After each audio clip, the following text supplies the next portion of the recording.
Welcome to the show that takes up no more than 5 minutes of your time, but could help you gain massive real estate knowledge. It's 5 Minutes in Real Estate with best-selling author Shane Willis.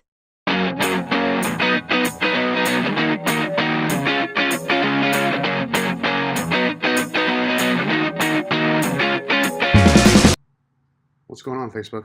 We're trying something new. It's like I got a little glare that we'll just have to deal with that. Trying something new. I've been doing a podcast now for about a year and a half. I got 170 some odd episodes. We're coming up on, we're creeping up on 200 here soon. Probably hit that in the month of December. But one of the things that I wanted to work through and I keep getting from some of my clients was, hey, we'd like to see you. We'd like to see you as we're doing this. So here we go. We're going to do this Facebook Live. So if you haven't liked the Facebook page yet, make sure you get over there. Not 5 minutes in realestate.com. That's to like the podcast. That's to subscribe to the podcast if you just want to hear things like I'm talking right now. Now, facebook.com/Shane Willis, the Realtor. This is our first one. We're going to go live probably in the mornings. As you can see, I don't have a fancy setup. I'm drinking my coffee in the morning. I've already finished my workout.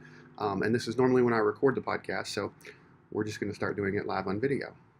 YouTube will be the same way. I got a few extras for YouTube, but we're just going to go live. Anyways, today we're talking about further proof that it's not 2008 all over again. I've been hearing since things are starting to calm down a little bit that it is 2008 all over again, when in actuality it's not. Let's talk about inventory for a minute right now, okay? Inventory. As we look at Escambia County, and I look under the 200,000 mark, we are still under 2 months worth of inventory. The 150 to 190 or 150 to 200,000 is like 1.8. The 100 to 150 is 1.6. The 50 to 100, believe it or not, is 2.2. We've got a little bit higher on that one. And then under 50, there's less than a month's worth of inventory. But when you look 2 to 250, we're at 3 months. 250 to 300, we're at 4 months. 300 to 350, we're at 5 months. 350 to 400, we're at 5.5 months. We don't get to a neutral market in this county until we hit the 4 to 450, and then that's 6.5 months, and then 450 to 500, 6.5 months. So just so you know, anything 6 months is considered a neutral market. Anything under 6 months is considered a seller's market. Anything over 6 months is considered a buyer's market. Anything under 3 months is considered a hyper seller's market. Anything over 3 months is considered a hyper buyer's market. There are no price points except for 700,000 plus. Once you get to 700,000 plus, so your $1 million properties, your ultra luxury, especially in our neck of the woods, that starts to become 12 months, 13 months. So if you're in that market, understand that is a buyer's market. The rest of them is a seller's market. So now, why is it not 2008 all over again? Because we are starting to see properties sit on the market just a little longer, even though those inventories are still there. If you noticed, when I said the 4 to 450, we're at 6.5 months. That was at 4 months just 2 months ago. So why are they sitting there? Why is it sitting a little longer? Well, part of it's seasonality. Excuse me, I said I just woke up this morning. I already got my workout in. I need my coffee. Part of it is the seasonality. Let's face it, it's Thanksgiving, Christmas. We don't see as many people putting properties on the market right now. So inventory is still tight as normal. But we are seeing people with equity. I had a conversation last week with a customer who thought they were still upside down with their property. They bought the property in 2006. So right about the height.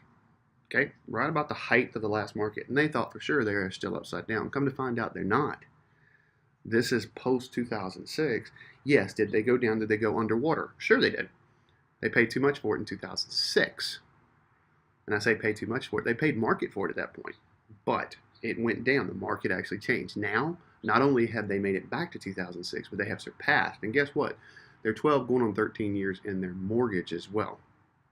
That means they've paid down a little bit on the mortgage. This particular client owned a rental. The rental was what we were talking about, not his home.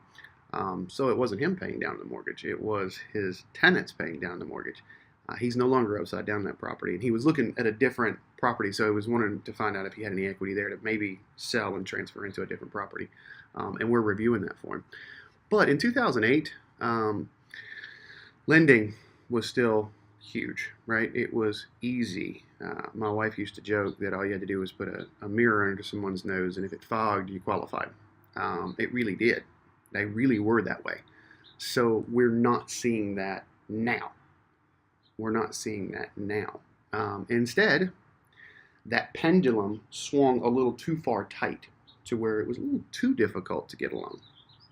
But let's face it, the mortgage lenders had to come up with a way to get some of their negative assets off their books and start to put some positive assets on the books, actual paying people that are actually paying their mortgage. So we got back to normal standards, but it swung a little too far to the left. It was too strict. And when I say left and right, I'm not trying to be political, so don't even play that game, okay? We're not going to play the political game here. So it just come too strict. Now it's actually come back a little bit. I saw some stated loans come back. I saw some bank statement loans come back. Now let's not freak out, because I know as soon as I say that, and that's why some people think it's 2008 all over again. Wrong. What I'm trying to say is those loans have their place in the marketplace.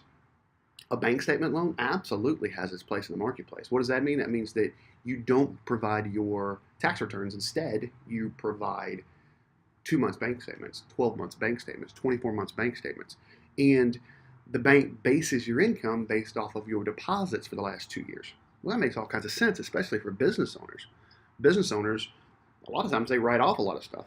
So I may make $500,000 in revenue, but my accountant's really good, and come to find out my net income's $82,000. Well, that means you're discounting the full $118,000 that I actually made. So do they have their place? Does a bank statement loan have its place in a normal market? Yes, absolutely. Absolutely it does. And you should be using those. Now, what the problem was in 2008, 2007, 2006, we were getting bank statement loans. We were getting stated loans. A lot of people called stated loans liar loans. So you basically just stated your income. You stated your asset. You didn't have to prove anything as long as you had a good enough credit score. Well, it's not hard to get a 720 credit score if you're 19 years old and only have 2 credit cards. That's pretty simple. So we go to get those type loans, and those were happening all day. But what they were happening for, and why it's not the same now, is those loans were actually doing 100% loan to value. Meaning you buy a property for $250,000, not only are we going to lend you the $250,000, but some of them were 125%. Because why? Real estate always goes up. Not necessarily the case. Real estate always goes up. It doesn't. Anyways, that is not happening. These bank statement loans are what they call Alt-A. I don't want to use the word subprime, but Alt-A loans. Those Alt-A loans are not doing 100% loan to value. They're doing 75% loan to value. You have to put some money down if you're going to use an alternative to providing your income. That's one of the reasons why I know that I know it is not 2008 all over again. I owned a mortgage company. I knew how these worked. I knew how some of these worked, and some of these stated pick-a-pay loans, and you can go back and listen to some of my other episodes that I just absolutely despise that particular loan. But it was all over the place. And just a highlight of it is, hey, you got a chance to pick your payment. You could either pay the full principal and interest only, or the minimum payment, which didn't even cover the interest, and your principal went up. How many people, especially this time of year, picked episode 3? Episode 3. I'm thinking about these episodes. Option 3, not episode, whatever.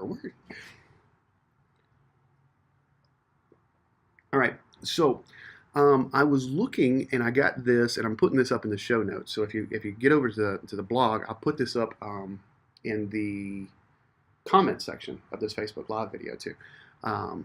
But percentage of equity rich properties. I found this state, and in the state of Florida, we average right now about 25.2% equity. $100,000 house is worth about $125,000 house, so you're owing about $100,000 on it. So most people have got equity right now. And it says, according to this study that was done, almost 50% of all homes have at least 50% equity. So what does that mean for today's market? Well, that means that some people think they're upside down or think they can just break even, when in actuality, they can make the move that they may be considering to begin with. Half of homeowners